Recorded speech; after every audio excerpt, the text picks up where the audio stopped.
In today's video, I'm going to show you guys this campground outside of Barcelona in Spain and show you some key differences between typical American campgrounds and the ones in Europe.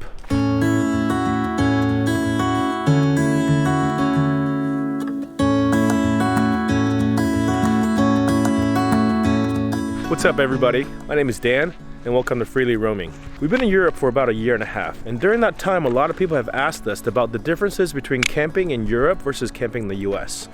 So while we've been staying at this campground in the Catalonia region of Spain for the last 5 days or so, I thought I'd give you guys a tour of this place. This is one of the typical styles of campgrounds that you'll find in Europe, and as compared to full hookup campgrounds in the US, this is sort of what you would consider a full facility campground here in Europe. Here you have water, showers, electricity, dump station. There's even a little room for you to kind of hang out. There's a couple tables in there, and there's one where people can kind of exchange items that, you know, they're no longer needing, or pick up somebody else's item. Kind of a free item exchange area. There is an office here with somebody who's on staff about 8 hours a day, but for the most part this is a self-service campground, which is not something you find in the US very often for various reasons, and I'll point those reasons out once we go in there and show you guys around a little bit. We are here right now on the Catalonia region on the coast, 20 minutes north of Barcelona. From here it's really convenient to just walk about a half a mile. You can get to a train station, and from that train station you take it about 10 stops and you get right to the middle of town in Barcelona, right to the heart of it. So it's really convenient. So without further ado, let's go check it out. Okay, so the first thing you see are these gates. Basically, just like a parking lot, you walk up or you drive up, you pick up a ticket and the gate opens. There's two different seasons here in the Barcelona area of Spain. Actually, a lot of places in Europe, it's very popular in the summertime, just like it is in the US. So prices are different. Here, between the beginning of September until the beginning of June, it is considered off season, so it's 14 euros per day.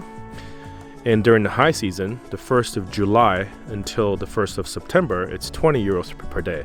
So this is actually considered very, very inexpensive.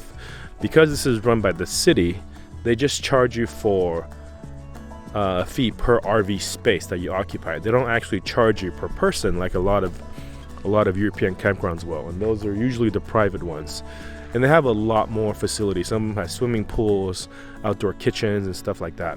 But this is pretty basic, but it is a full service facility. As you can see here, you can empty your tanks, you can fill up your tanks. They have 10 amps of AC.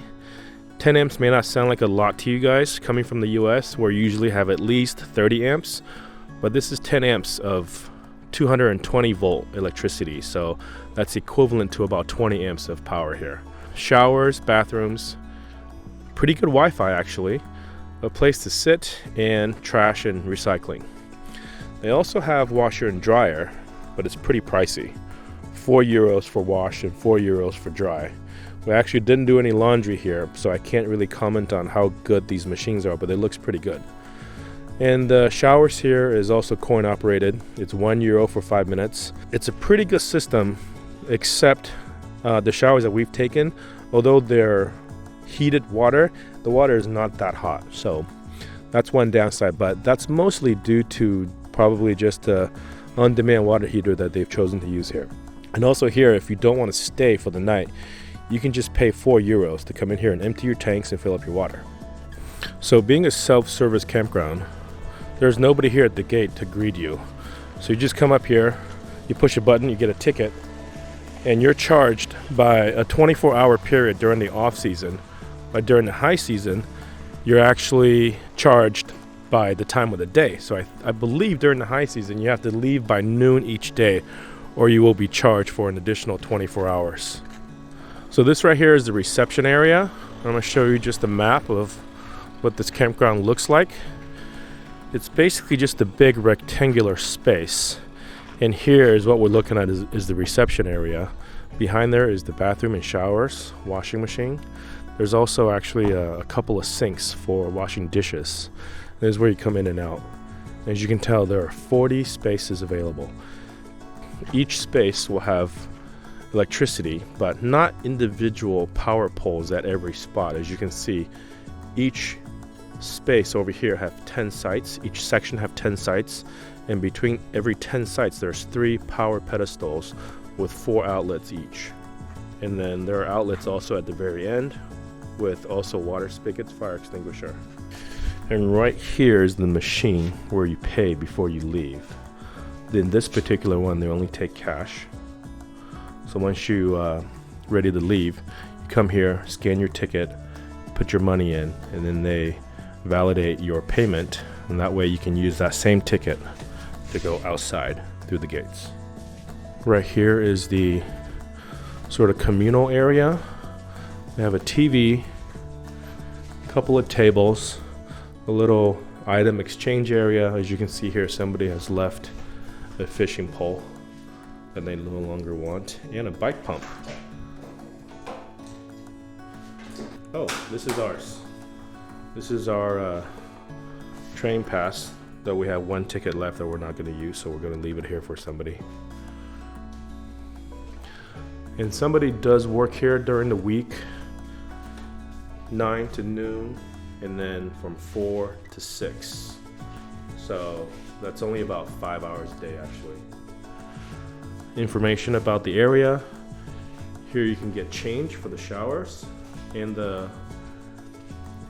laundry machines. Coffee machine, very common here in Europe. And a little vending machine. Small library of books that people leave. And walking around to the back here, we'll go to the shower and bathroom area. So there are 3 shower stalls and 3 toilets. This one is the handicap one, which has a shower stall and a toilet inside, so I'll give you guys a look of that. It's pretty clean. This one is really new, so you can still smell the fresh lumber. And this is the coin operated shower for 5 minutes. So essentially what happens, I believe this unit right here is the on-demand water heater. So when you put money in here, it turns that on and it allows you to have hot water here. Here you can actually get cold water, but if you switch it to hot, it won't work until you put money in. Like I said earlier, this machine doesn't really make the water that hot. The couple of showers that we've taken at night when it's a little colder out hasn't been great, but it's better than cold water showers. They supply toilet paper, and then 2 just toilets and sink here. And then over here you have a couple of sinks for washing dishes, and with potable water if you choose to wash your dishes outside. Okay, then we'll go out the other side.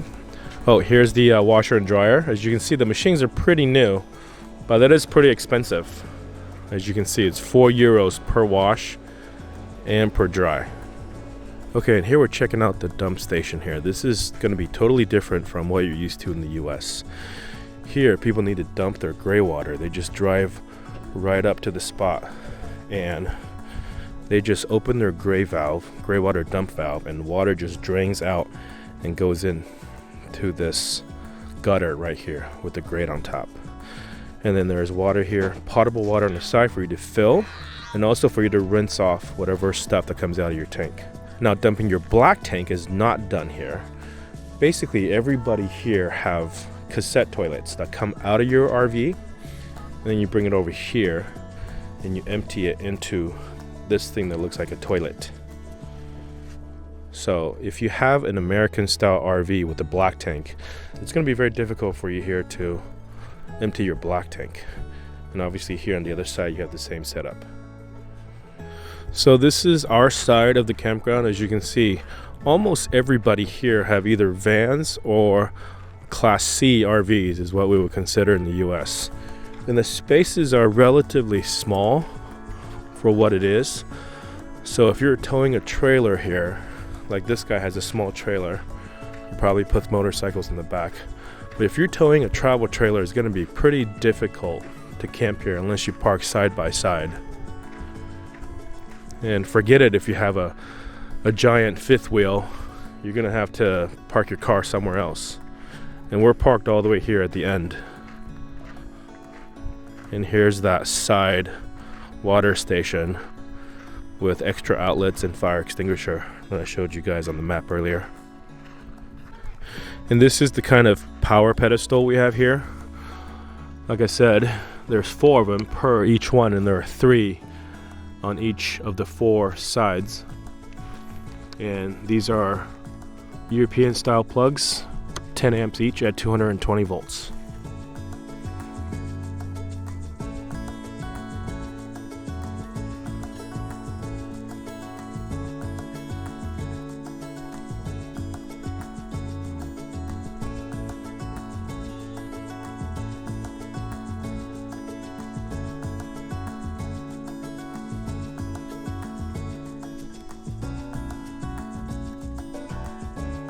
There you go. So that's our little campground here on the Catalonia coast of Spain. I hope you found that helpful. If you're considering shipping your van or RV, or maybe coming to Europe and buying something here, we're gonna have a few more videos based on this topic coming up in the future. I wanna thank you guys for supporting this channel, and I hope you enjoyed this one, and I'll see you guys in the next video.